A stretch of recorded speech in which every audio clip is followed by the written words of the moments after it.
fungsinya adalah membuang obat-obatan yang masuk ke dalam sel tadi atau disebut dengan efflux transporter. Jadi obatnya sudah masuk, tapi dibuang lagi ke dalam mekanisme. Sebenarnya secara normal, transporter ABC itu tetap ada di dalam tubuh, tapi jumlahnya hanya dalam jumlah tertentu, karena kita juga fungsi makhluk hidup itu kan juga memiliki apa ya istilahnya sistem pertahanan ya. Nah, salah satunya adalah dengan menggunakan reseptor ABC ini, transporter ABC ini. Jadi kalau ada senyawa-senyawa atau molekul-molekul asing itu dapat dikeluarkan langsung dari dalam selnya. Nah, memang benar obat itu kan molekul asing ya, xenobiotik. Jadi dia tetap akan dikeluarkan dari dalam tubuh, tapi jumlahnya sedikit kalau dia transportnya juga sedikit, sehingga efek kalsiumnya tetap dapat terjadi. Tapi kalau pada kondisi resistensi berarti sudah ada perubahan-perubahan atau mutasi pada gen yang menyusun ABC transporter tadi, jumlahnya bertambah.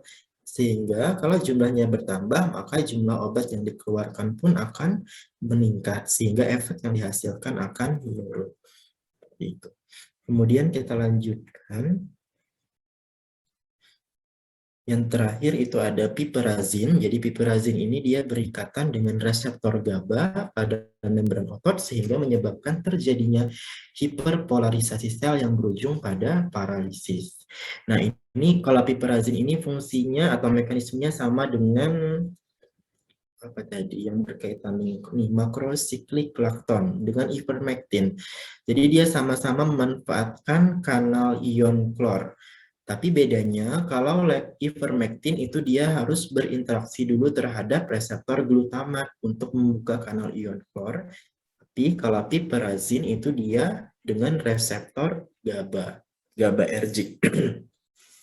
Gamma aminobutyric acid. Jadi itu merupakan suatu reseptor yang terhubung dengan kanal ion klor juga selain dengan glutamat.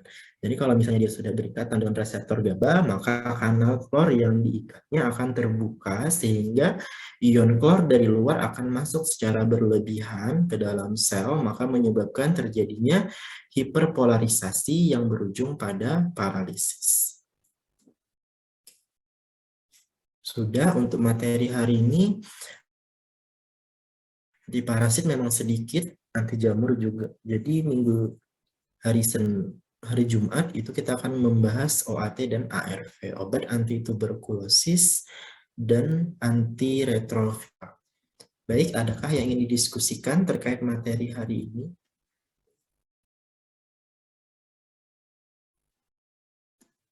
Silahkan, waktu kita masih banyak, sekitar masih setengah jam. Karena materinya sedikit terkait antifungal dan antiparasit. Biasanya orang langsung jadikan satu, antibiotik, antiviral, antibiotik, antifungal, dan antiparasit. Cuman kalau dijadikan satu mungkin nanti agak sulit untuk menyampaikannya karena antibiotik sendiri sudah sangat banyak, maka saya pisah jadi 2 pertemuan. Baik, silahkan jika ada yang ingin ditanyakan terkait materi hari ini, antifungal dan antiparasit. Apakah ada yang belum jelas, nanti bisa kita perjelas kembali, kemudian ada yang ingin didiskusikan, dipersilakan. Bapak, saya izin bertanya. Sebutkan nama. Perkenalkan, nama saya Angelica dari kelas A. Saya izin bertanya. Tadi kan yang paralisis itu terjadi akibat 2 hal, yaitu aktivitas yang berlebih ataupun kurangnya aktivitas. Dari mekanisme obat yang Bapak jelaskan tadi itu rata-rata obat paralisis itu terjadi akibat aktivitas yang berlebih. Nah, apakah ada contoh obat yang terjadi akibat kurangnya aktivitas ini, Pak, sehingga terjadi paralisis? Terima kasih. Oke, jadi tadi sebenarnya sudah saya jelaskan semua. Mungkin ada mispersepsi. Jadi antara yang berlebih itu apa? Jadi yang berlebih itu memang semua yang saya jelaskan tadi, yang berlebih itu adalah proses masuknya ion-ion tadi. Tapi kalau untuk paralisisnya terjadi karena dua hal sudah saya jelaskan. Yang pertama tadi kalau misalnya asetilkolin, tadi kan dia merangsang, kalau yang paralisis akibat aktivitas otot yang berlebihan itu contohnya adalah obat-obatan yang memicu masuknya ion kalsium yang berlebih. Karena kita tahu kalau kalsium itu sifatnya kontraksi, menyebabkan kontraksi otot. Nah, sedangkan untuk obat-obatan yang digunakan karena penurunan aktivitas sel syaraf itu adalah obat-obatan yang diperantarai dengan ion klor.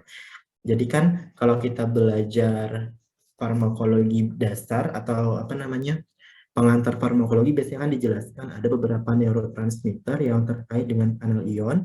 Lalu kanal ion itu nanti ada yang sifatnya mengaktifasi, ada yang menginhibisi. Nah, untuk ion-ion yang mengaktifasi itu contohnya ada kalium, ada natrium, ada kalsium. Sedangkan untuk ion-ion yang sifatnya menginhibisi atau menghambat sistem syaraf itu contohnya adalah ion klor. Nah, dalam hal ini berarti kita ulang lagi yang di sini ya. Nah, berarti levamisol ini dia interaksinya kan dengan asetilkolin reseptor, terutama asetilkolin nikotinik, dia menyebabkan influx kalsium yang berlebihan. Nah, kalau kalsium masuk itu dalam jumlah yang banyak, maka kontraksi otot pun akan terjadi dalam jumlah yang berlebihan, sehingga terjadi juga paralisis. Nah, berarti levamisol ini yang mengaktifasi. Kemudian kita lanjut. Nah, kalau yang ivermectin ini adalah agonis reseptor glutamat. Dia membuka kanal ion klor berlebihan. Nah, ion klor berlebihan bukan berarti dia mengaktifasi, tapi karena klor itu sifatnya menginhibisi sistem syaraf, maka tidak ada aktivitas yang terjadi pada sistem syaraf, itu disebut dengan hiperpolarisasi karena ion klor. Nah, berarti obat ivermectin ini bekerja dengan mekanisme yang kedua, yakni melalui kurangnya aktivitas pada otot itu. Nah, kemudian yang selanjutnya praziquantel. Praziquantel kira-kira aktivitas yang berlebihan atau penghambatan? Siapa tadi yang bertanya? Berarti karena dia influx kalsium, jadinya aktivitas yang berlebih ya, Pak? Iya, betul. Terus kalau yang terakhir ini, piperazin berarti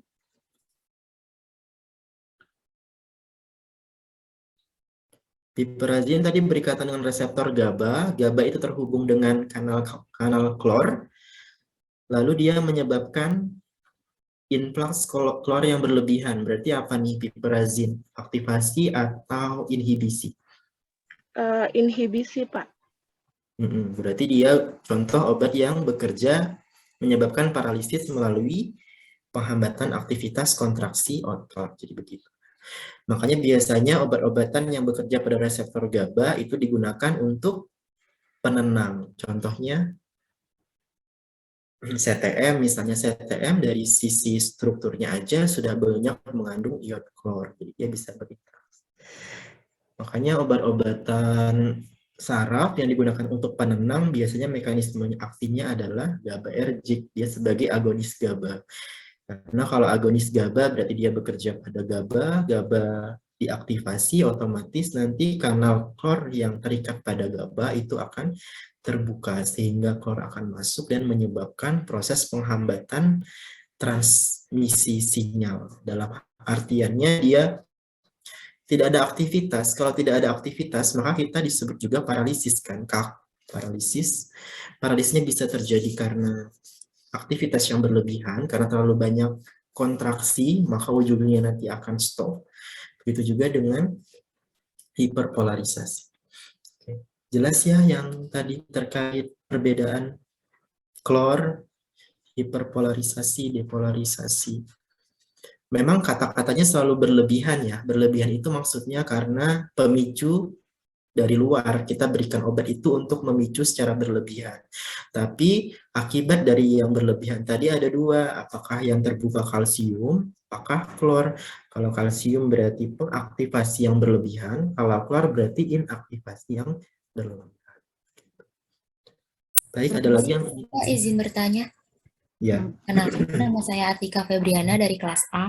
Pertanyaannya itu, kan paralisis nih ada yang sementara sama permanen nih Pak. Nah, hubungannya dengan reseptor agonis itu ada bedanya nggak Pak antara yang sementara sama yang permanen itu? Terus kenapa kok bisa jadi dia sementara gitu nah Pak? Dan kenapa dia juga bisa ada yang permanen gitu Pak? Terima kasih. Ya, jadi terkait paralisisnya memang ada dua, bisa yang sementara, bisa yang permanen. Itu tergantung dari seberapa lama atau seberapa kuat ikatan antara obat dengan reseptornya. Jadi kalau misalnya ikatannya itu sifatnya irreversible, artinya dia tidak dapat balik atau tidak dapat lepas dari reseptornya, maka akan menyebabkan paralisis yang permanen. Tapi kalau sebaliknya, kalau ikatan antara obat dengan reseptornya sifatnya reversible, artinya bisa balik, maka akan terjadi paralisis yang sementara. Karena biasanya obat-obatan itu kan memiliki efek kalau dia menduduki reseptor, itu yang pertama.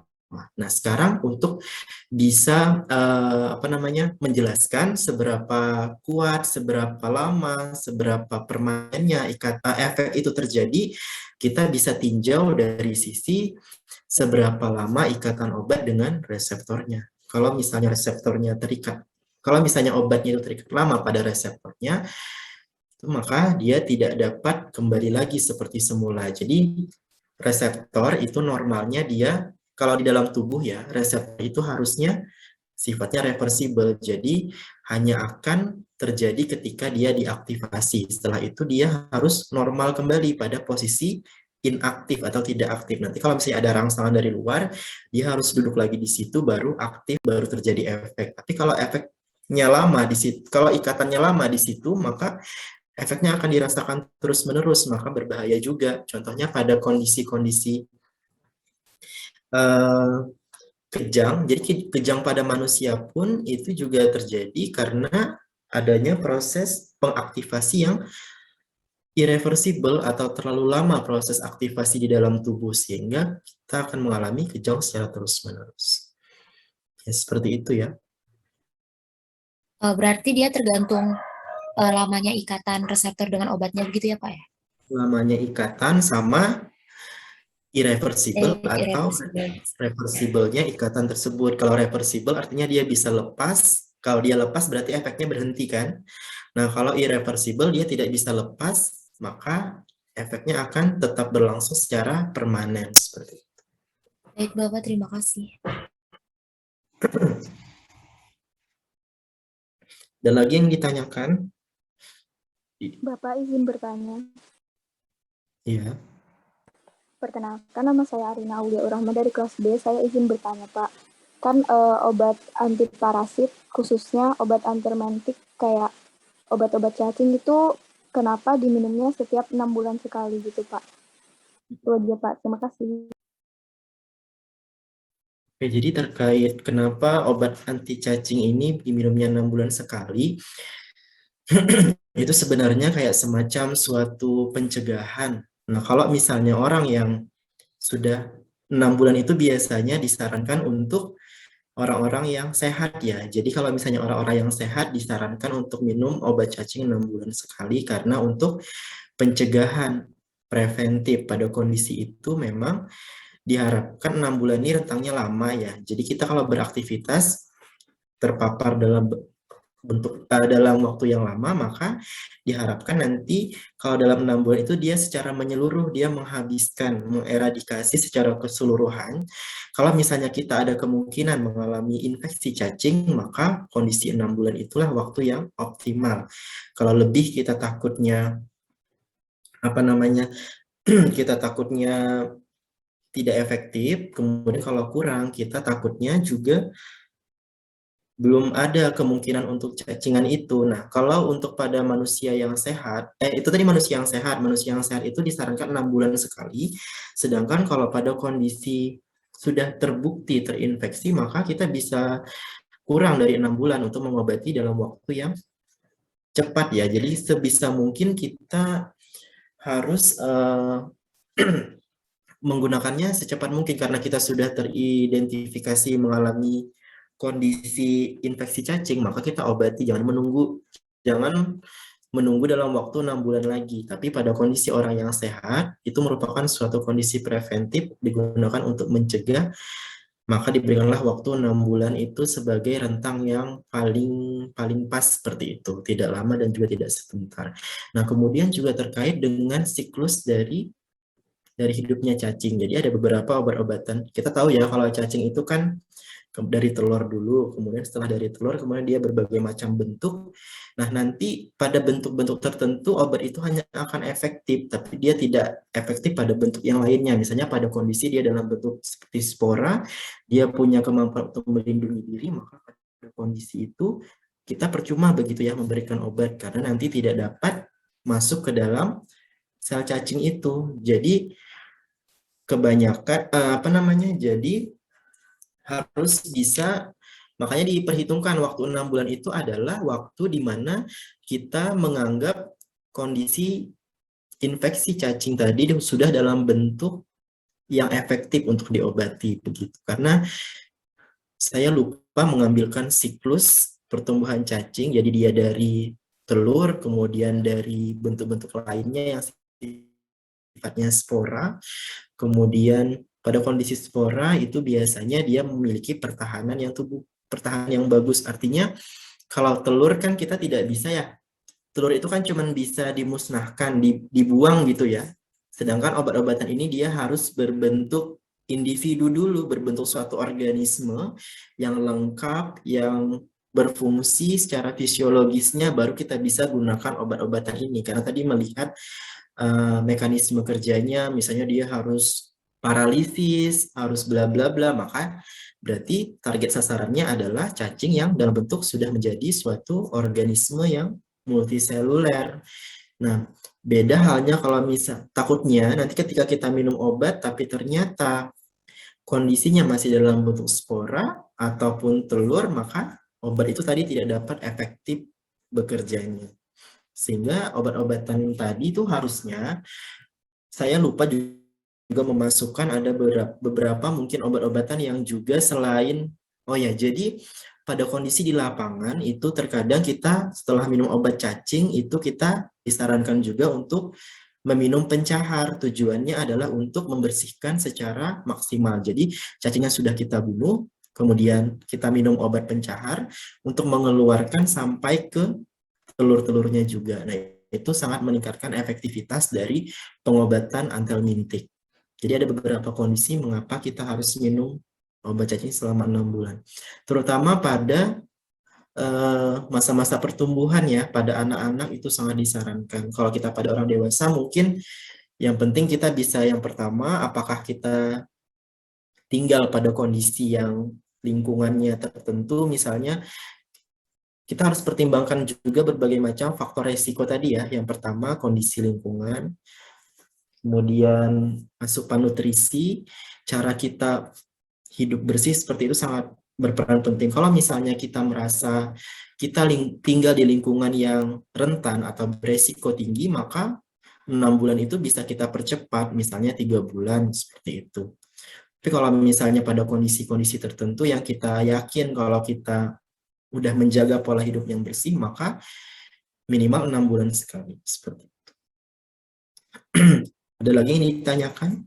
Terima kasih, Pak.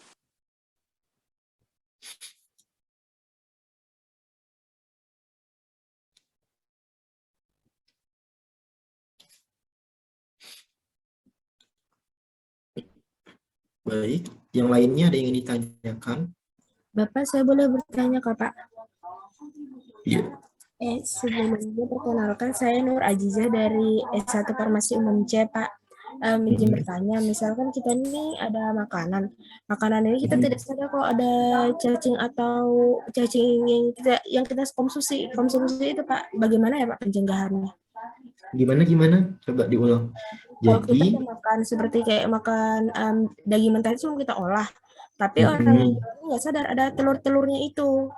Nah, itu bagaimana ya Pak pencegahannya? Jika kita minum obat untuk obat cacingan itu, apakah aman atau masih tetap ada efek sampingnya ya Pak? Sekian dari saya Pak. ya, jadi tadi kalau untuk pencegahannya, maka kita harus pastikan apa yang kita konsumsi itu sudah benar-benar terhindar bersih ya. Terkait daging itu memang kan ada anjurannya untuk mengkonsumsi daging-daging yang tingkat kematangannya maksimal seperti itu ya. Jadi untuk mencegah terjadinya kecacingan ini, karena biasanya memang telur-telurnya juga itu terdapat di dalam daging mentah begitu. Jadi memang salah satunya adalah dengan mencegah kita, dengan memastikan apa yang kita makan, apa yang kita lakukan, pola hidup bersih, kemudian makanan juga kita hindarkan untuk mengkonsumsi yang mentah atau tingkat kematangan yang pas seperti itu. Kemudian kalau terkait mengkonsumsi obat cacing tentunya ada beberapa efek samping tapi itu sangat jarang terjadi karena biasanya kan obat cacing ini hanya diminum satu kali ya begitu tidak berulang-ulang maka biasanya resiko terjadi efek sampingnya pun akan kecil dibandingkan dengan obat-obatan lain yang biasanya kita gunakan dalam jangka waktu yang lama maupun frekuensi yang sering seperti itu. Kalian nggak ada yang nanya tentang antifungal kah? Kok anti cacing tuh? Lebih menarik. Antifungal sampai lupa apa? Polien. Setelah 15 menit lagi. Ayo, masih banyak waktu untuk berdiskusi.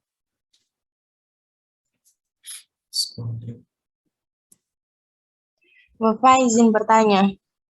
Iya. Saya ada baca gitu Pak kalau misalnya obat antifungal topikal ini dia ini lebih aman gitu Pak yang digunakan pada ibu hamil daripada sistemik itu kenapa ya Pak? Oh iya, jadi kenapa obat anti jamur tadi yang topikal lebih aman dibandingkan yang sistemik? Ya mungkin gini ya, dari perbedaan proses pemberian obatnya sudah berbeda. Yang pertama tadi topikal, sedangkan yang kedua sistemik.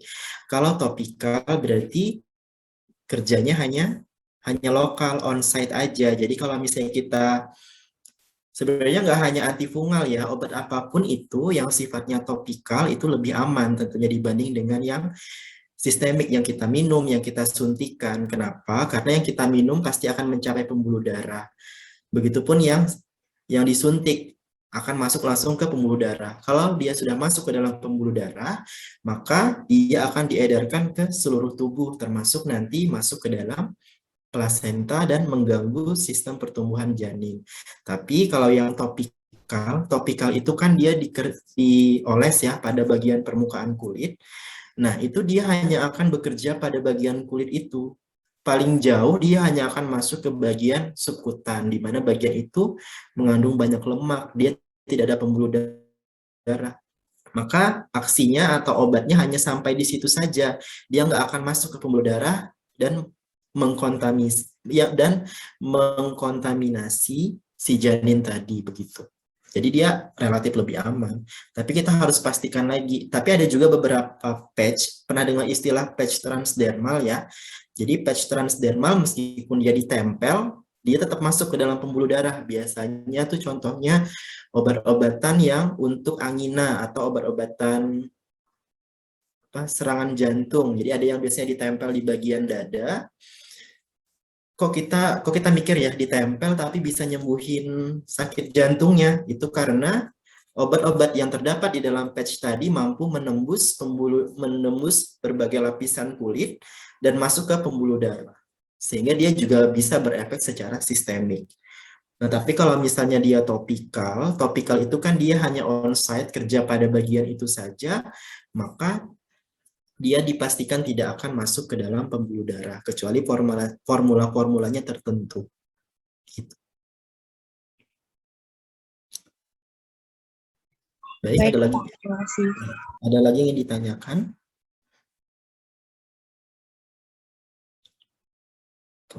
Pertanyaan.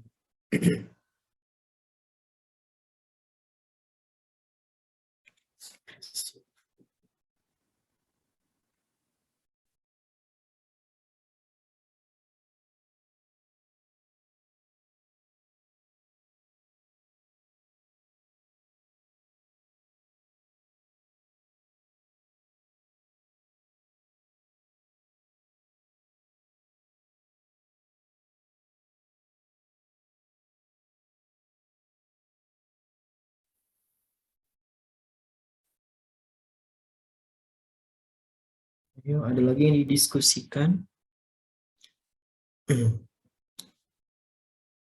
Sudah paham ya semua?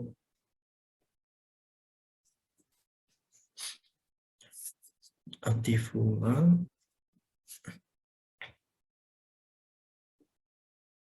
Konsum folia.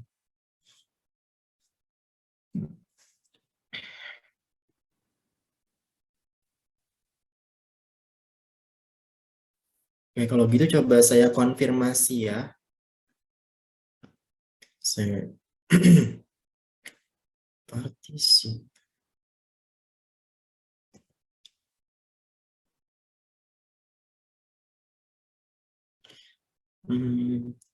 Widi Panesh Immanuela ada? Iya, Pak. Widi, coba tolong jelasin saya terkait mekanisme aksi dari makrolida. Contohnya amfoterisin B.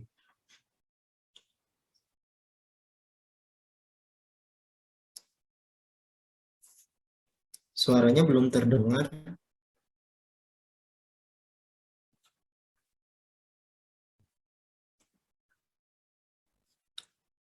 Gimana mekanisme kerja dari amfoterisin B sebagai antifungal?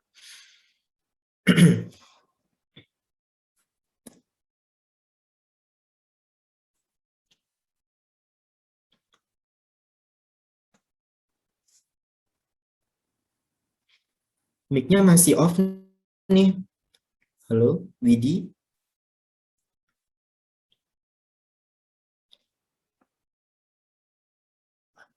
Bapak, maaf tadi saya nggak sempat nyatet yang bagian ini, Pak. Oke, ini sudah saya tampilin slide-nya. Sekarang tinggal dijelasin.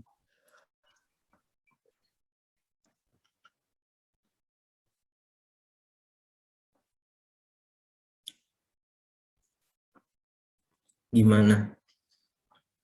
Merusak struktur sel melalui ikatannya dengan ergosterol pada membran sel jamur. Coba jelasin ke teman-temannya gimana sih mekanisme dari amfoterisin B gitu di jamur. Kalau tadi nggak sempat nyatat, setidaknya kan mendengarkan ya saya ngejelasin apa terkait amfoterisin B.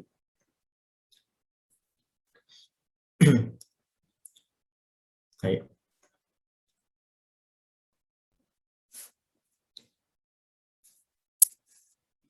Saya tidak bisa satu-satu melihat aktivitas kalian karena banyak banget.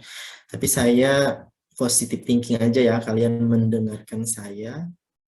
Terus kalau misalnya setelah saya menjelaskan, kalau nggak paham ya langsung tanya atau apa.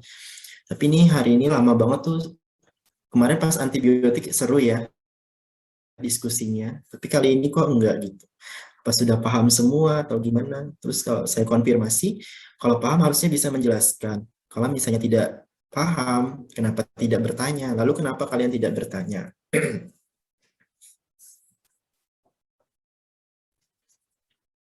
Oke, Widi berarti ini ya. Bapak, Ya, gimana? coba. Jadi amfoterisin B ini itu berinteraksi secara hidrolitik dengan ergosterol dalam sel jamur membran itu membentuk pori. Terus kemudian kalium dan yang K+ lainnya ini itu maksudnya dan molekul kecil lainnya itu hilang melalui pori-pori kemudian menyebabkan kematian sel. Oke. Jadi yang saya tangkap begitu. Interaksi hidrofobik maksudnya apa, Widi? Interaksi hidrofobik itu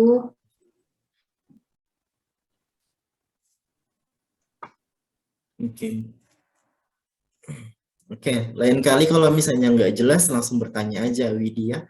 Jadi amfoterisin B tadi itu berinteraksi secara hidrofobik, maksudnya adalah amfoterisinnya kan punya dua sisi, ada yang sisi hidrofobik atau lipid yang tidak suka air, ada juga yang hidrofilik, jadi dia suka air atau polar non-polar begitu ya. Nah, bagian yang non-polar itu akan berinteraksi langsung dengan ergosterol. Ergosterol itu adalah komponen dari membran jamur.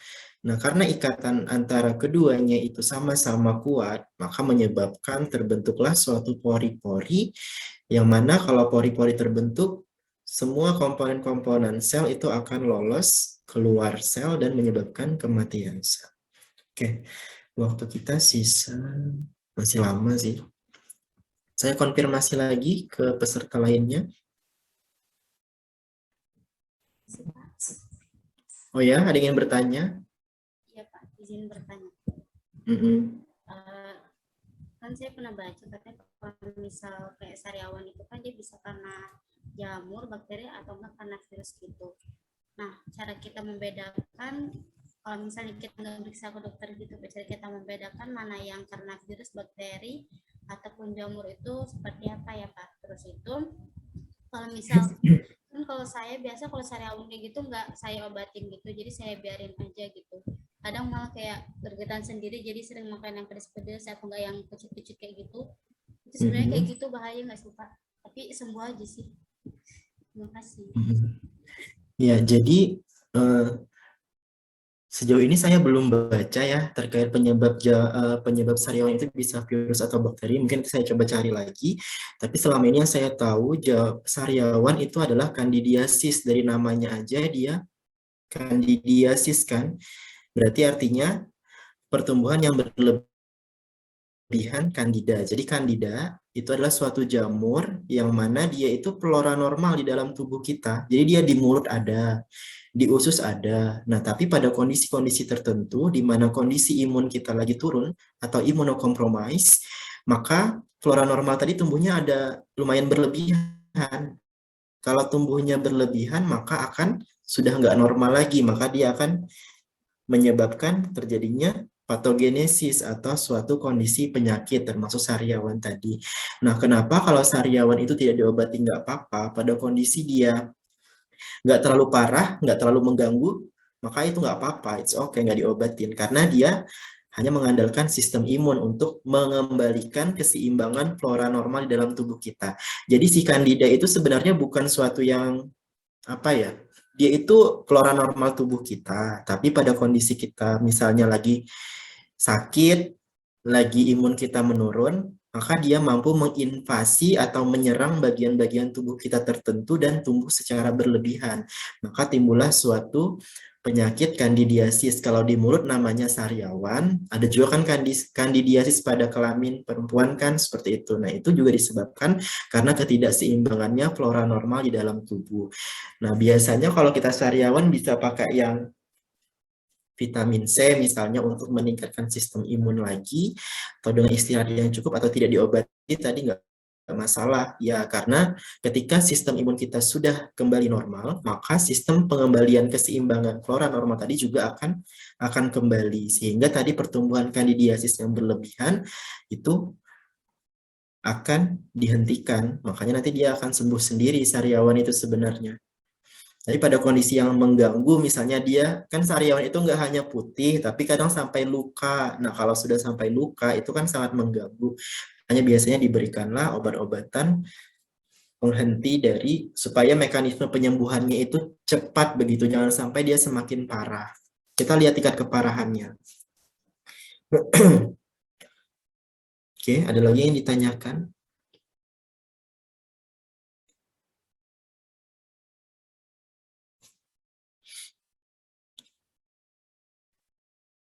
Saya mau konfirmasi.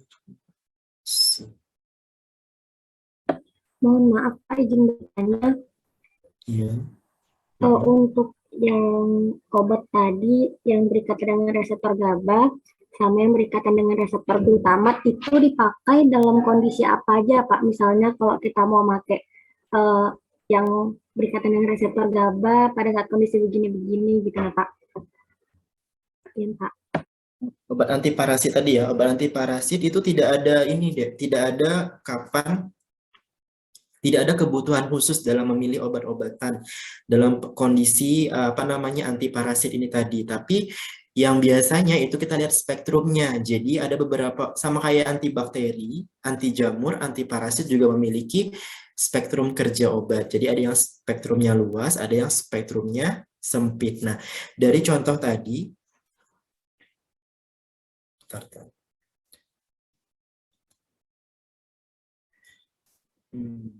antiparasit yang sifat. Nah, jadi di sini kan sudah ada. Nah, untuk ion-ion kita bisa ke sini. Nah, jadi kategorinya nanti berdasarkan ini. Jadi jenis cacingnya apa, kita sesuaikan nama obatnya.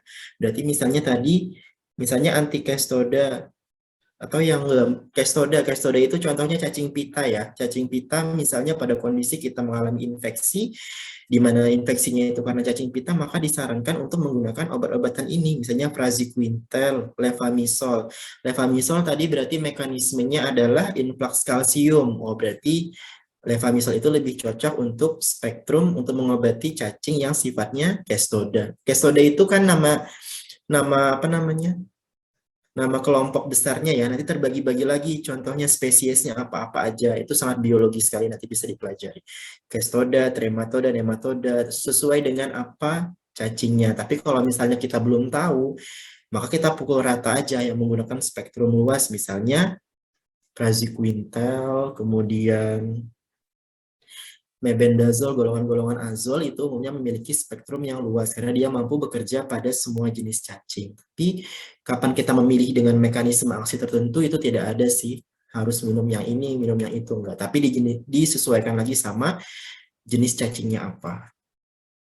Begitu. Baik, Pak. Terima kasih.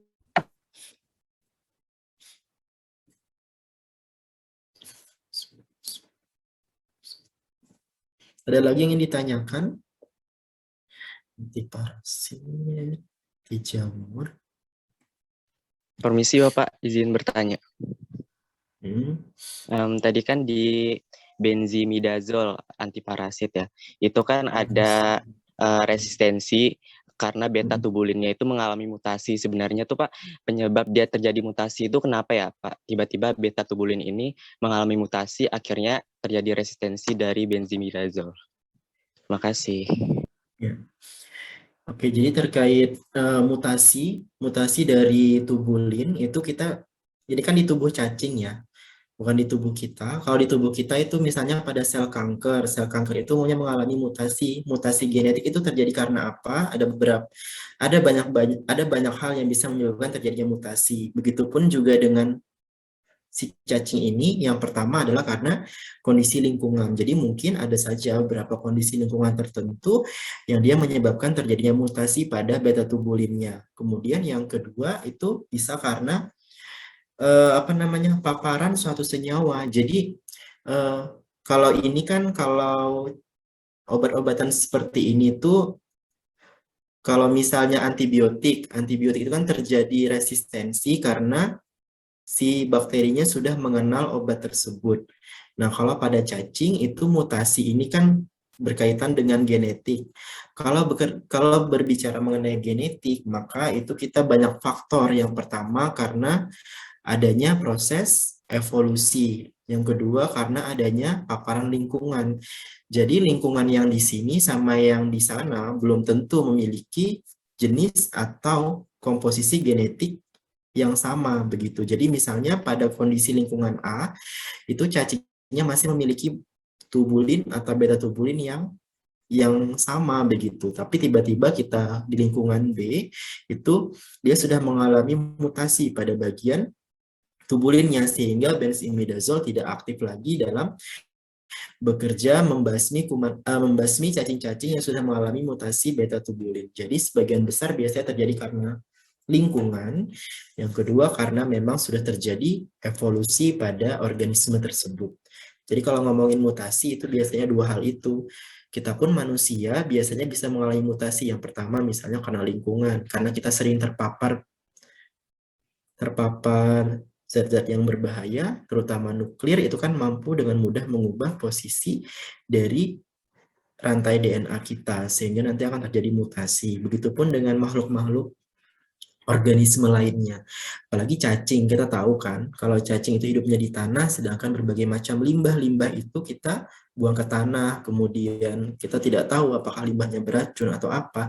Sedangkan senyawa kimia itu sifatnya sangat reaktif, apalagi masuk ke dalam organisme-organisme yang cukup sederhana seperti cacing, begitu. Tidak ada mekanisme-mekanisme pertahanan dalamnya.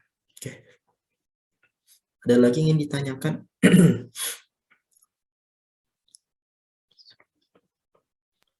Bapak, berarti tadi itu kan terjadi evolusi organismenya kan. Nah, berarti kalau misalnya udah terjadi evolusi itu, apakah kita harus ganti obat lain? Kan karena cacingnya kan udah berevolusi, atau benzimidazolnya ini mungkin dinaikkan dosisnya gitu, Pak. Terima Iya. kasih. Iya, jadi ini konsepnya sama dengan ketika terjadi resistensi pada antibiotik kan. Kalau sudah resistensi berarti dia tidak mampu atau tidak ampuh lagi dengan obat itu. Jadi salah satu cara adalah dengan mengganti obat yang berbeda. Karena kalau ditingkatkan dosisnya pun itu tidak akan efektif karena mekanisme aksinya tadi sudah bekerja pada beta tubulin. Kalau beta tubulin yang merupakan site aktifnya sudah berubah, gimana obatnya bisa berikatan? Jadi setinggi apapun dosis yang ditingkatkan itu sangat tidak efektif karena tetap tidak bisa berikatan pada targetnya begitu. Jadi kita harus mengganti obat dengan mekanisme yang lain, misalnya mekanisme yang tadi yang kalsium, yang klor misalnya, yang paralisis seperti itu. Baik Bapak, terima kasih. Ada lagi yang ditanyakan?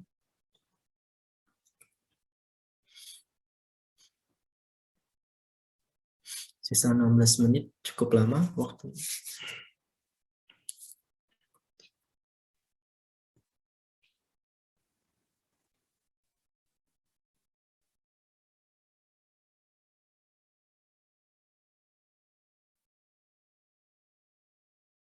Kalian sudah belajar mengenai transmisi sinaps? Sudah ya?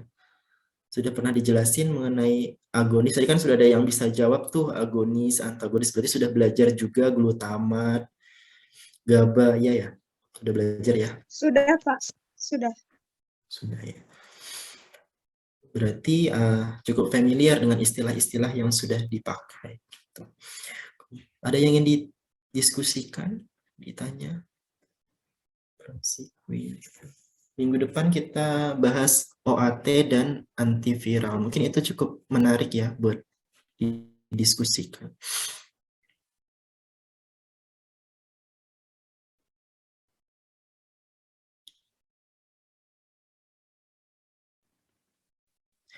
Tadi terkait imunokompromis itu kan tidak cocok untuk diberi. Misalnya ini, biasanya orang-orang yang menggunakan kortikosteroid dalam jangka waktu yang lama itu dia rentan mengalami terjadinya kandidiasis tadi. Atau sebagai contoh aja orang-orang HIV. Orang-orang HIV itu biasanya dia mengalami sariawan yang nggak akan sembuh.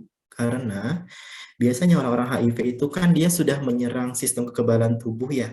Sehingga tubuhnya sendiri sudah tidak mampu lagi mempertahankan kondisi imunnya. Akibatnya terjadilah ketidakseimbangan flora normal tadi, maka kandida tadi akan tumbuh secara berlebihan, sehingga menjadi suatu patogen. Malah dia berbahaya pada orang-orang yang kondisinya HIV.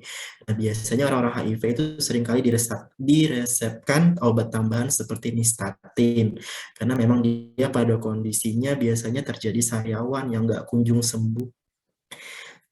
Karena tadi imunokompromis atau kondisi imunnya sudah menurun akibat diserang virus tadi. Karena virus-virus HIV kan kekebalan tubuh pada limfosit, kemudian pada leukosit, seperti itu. Lalu untuk penggunaan kortikosteroid jangka panjang juga tidak disarankan, terutama untuk inhaler. Jadi inhaler itu ada beberapa obat-obatan yang digunakan untuk asma, itu yang kandungannya kortikosteroid. Jadi biasanya itu rentan terjadi sariawan juga, karena biasanya penggunaan kortikosteroid dalam jangka waktu yang dulu kan pernah ada edaran nih selama pandemi kita nggak boleh kan minum sembarangan kortikosteroid. karena memang dia dapat menurunkan sistem imun kita. Kalau sistem imun kita menurun, maka terjadinya infeksi itu akan semakin mudah, baik dari luar maupun dari dalam tubuh kita. Karena kita ingat bahwa di dalam tubuh kita juga ada flora normal, terdiri atas bakteri maupun jamur. Jadi kandidiasis itu seringkali merubah atau berubah aksi dari yang dia normal menjadi patogen hanya karena kondisi imun kita yang sedang tidak baik-baik saja. Makanya salah satu tandanya kalau itu sariawan misalnya, atau kalau pada wanita itu keputihan, tapi kalau keputihan itu biasanya sudah ke patogen sih karena kebersihan yang pola kebersihan yang tidak bagus misalnya. Karena biasanya pada daerah itu sudah ada sistem pertahanan berupa pH yang asam, harusnya itu tidak terjadi. Oke, lanjut, ada yang ingin ditanyakan terkait hari ini? Hari ini kita bahas antifungal sama antiparasit.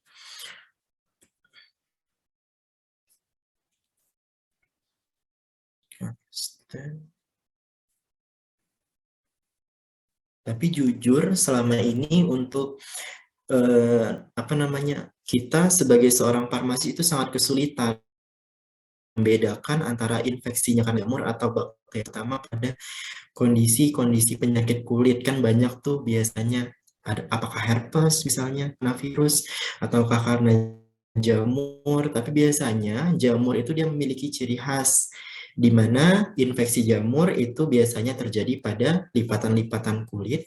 Kemudian yang kedua, kalau misalnya semakin berkeringat dia semakin gatal. Kemudian yang ketiga adanya worm rings, jadi dia kayak semacam lingkaran-lingkaran. Batas antara yang gatal dengan yang tidak itu jelas. Jadi ada suatu lingkaran, itu biasanya kemungkinan besar itu adalah infeksi karena jamur. Biasanya kalau ada yang bertanya atau mencari obat terkait penggunaan, kadang kan kita swamedikan, kalau untuk obat-obatan ini kan kita bisa dibeli bebas ya tanpa resep dokter. Jadi biasanya kita bisa swamedikasi, misalnya pasien datang terus mengeluhkan beberapa hal, kita pastikan tadi yang pertama di mana posisi gatalnya, seluruh tubuh kah atau hanya pada bagian lipatan-lipatan tertentu. Kemudian yang kedua, pada kondisi berkeringat apakah semakin gatal atau biasa saja. Kemudian yang ketiga, kita lihat penampakan dari jenis gatalnya. Kadang ada yang bercak-bercak tapi menyebar, ada juga yang berair misalnya. Terus untuk jamur itu biasanya dia memiliki ciri khas adanya batasan yang jelas. Kemudian kalau misalnya digaruk gitu, dia akan mengeluarkan serpihan-serpihan putih karena memang dia jamur kan, bisa terdeteksi, secara visual kita bisa amati sebenarnya. Nah, kalau untuk pengobatannya berarti disesuaikan. Kalau kondisinya pada kulit berarti kita gunakan obat-obatan yang topikal. Hanya saja topikalnya nanti jangan yang, kita boleh menggunakan yang kortikosteroid tapi tidak dalam jangka waktu. Kan kok obat-obatan topikal biasanya banyak ya yang dikombinasikan dengan kortikosteroid. Nah, kalau untuk yang kondisi terinfeksi jamur itu kita boleh gunakan untuk menekan gatalnya biasanya, alerginya, tapi tidak dalam jangka waktu yang lama. Oke, itu ada lagi yang ingin dibahas, yang ingin ditanyakan? Bapak izin bertanya, Pak. Ya. Ya, saya Angelin dari kelas B umum. Saya izin bertanya, selain gejala-gejala yang tadi membentuk lesi dan bentuk bercak-bercak itu, Pak, berarti selain yang Bapak sebutkan tadi, itu terinfeksi bakteri ya, Pak, kulitnya? Belum tentu juga. Infeksi kan bisa macam-macam ya, bisa karena virus, misalnya jamur dan bakteri. Kadang kita memang kelemahan kita ya di masalah diagnosa itu, karena kita tidak belajar secara mendalam di bagian diagnosa. Makanya biasanya kalau terkait infeksi kulit saya pun agak kalau masalah membedakan jamur, bakteri sama virus. Kalau jamur sih memang ada ciri khasnya tadi ya, tapi kalau bakteri sama virus agak sulit juga dibedakan yang mana. Kalau virus, kalau bakteri yang mana begitu. perlu harus ke dokter kulit sih untuk memastikan diagnosa itu. Nanti kita bandingkan dengan obat yang diresepkannya seperti apa. Bukan ranah kita soalnya. Baik Pak, terima kasih Pak. Oh ya Pak, untuk yang sariawan itu terjadi ketika imun tubuh turun ya Pak. Soalnya kemarin saya kena cacar tuh penuh di mulut cacar Pak sariawannya. Terus itu demam juga, ketika demam juga kadang tambah banyak gitu Pak. Itu memang karena imunnya turun jadi sariawan gitu ya Pak. Nggak cuma karena HIV dan lain-lain. Iya, salah satunya memang karena kan penyebab sariawan itu adalah infeksi dari candida tadi. Jadi candida, makanya istilah sariawan itu candidiasis. Beberapa kalau di mulut itu namanya sariawan. Ya, jadi salah satu, bukan pasti sih, banyak yang bisa menyebabkan sariawan. Kan sariawan itu dia lesi ya pada permukaan mulut kita, bisa karena kesalahan makan atau apa. Tapi salah satunya juga karena ditunjang juga dengan imun kita yang menurun, maka tadi si kandida akan cepat tumbuh dengan mudah dia tumbuh. Kayak pada kondisi terkena cacar yaitu kita terinfeksi virus ya, virus apa? Herpes zoster. Iya, jadi pada kondisi itu memang berarti sistem imun tubuh kita tidak lagi terganggu, lagi menurun, makanya jadi kayak apa ya, komplikasi, tapi komplikasinya ya begitu, ada sariawan, ada cacar begitu ya. Tapi makanya obat-obatan juga yang paling penting adalah kita meningkatkan sistem imun kita, maka semuanya itu akan dapat teratasi dengan baik. Baik, terima kasih. Ada lagi yang ditanyakan?